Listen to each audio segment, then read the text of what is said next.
In watching the recent political battles being fought between the conservative Republicans and the liberal Democrats during Barack Obama's reelection, I developed an interest in climate change and global warming based on the televised arguments that I was watching and the viewpoints each different group took regarding our environment. This led me to research the differing views and how they came about.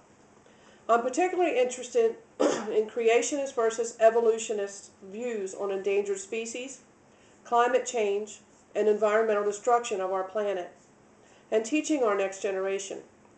To understand this topic fully, I would like to discuss firstly the creationist view of Earth and the environment, secondly the evolutionist view of Earth and our environment, and thirdly I would like to make my argument for a more realistic evolutionist view of what is needed to save the Earth. Creationists take what's in the Bible literally. Like they believe the book of Genesis is literal and that the earth was created in 6 days and roughly about 6,000 years ago. They reject all scientific explanations of evolution despite all the fossil evidence that they have dating back millions of years. They start with answers, creationists, this is, starts with answers, and then they work to prove the answers right.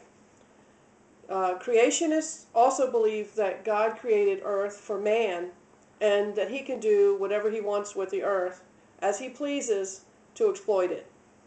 They also believe that this planet is just a stopping point on their way to glory or the promised land. They also believe that evolution should not be taught in school. They believe when evolutionist theories like from Darwin are taught in schools that the children are given the wrong idea, but actually this handicaps them in their regular life, especially when they get older. The evolutionist view of the Earth, evolutionists believe that Earth has been in a state of evolving for billions of years. They reject the Bible as a literal interpretation and consider much of it a myth or a story. Evolutionists, they look at the evidence that's presented to them, like with fossils or with space exploration, and then they try to reach conclusions. They believe in restoring the Earth, animal rights, and controlling the global warming, and they know how important it is. Evolutionists believe we are responsible for what we do on our planet now to ensure the future generations can enjoy the same things that we enjoy today. Evolutionists believe that teaching creationism in schools handicaps children in science and physics in our knowledge-based global economy. Kids these days are in competition with a lot of other countries and a lot of other people for jobs. And when they come into it with the theory that the Earth is only 6,000 years old, and a lot of the new concepts like the DNA testing, stem cell research, and the different things that they have to deal with in the future, genome mapping or brain mapping, they tend to be way behind if they've been in the Christian environment or the creationist theories.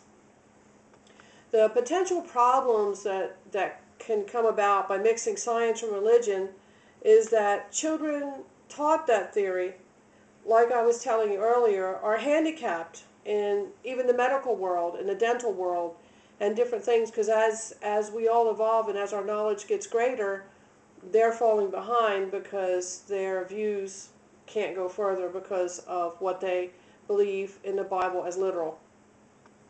Creationist theories and God worship should be taken for what it is. It's a way to morally educate our youth and control the populace. It serves its purpose for what it does. By believing solely that God created the world for man to have dominion over it, everything on it, leads to exploiting Earth's most valuable natural resources and endangering all the other species on the Earth.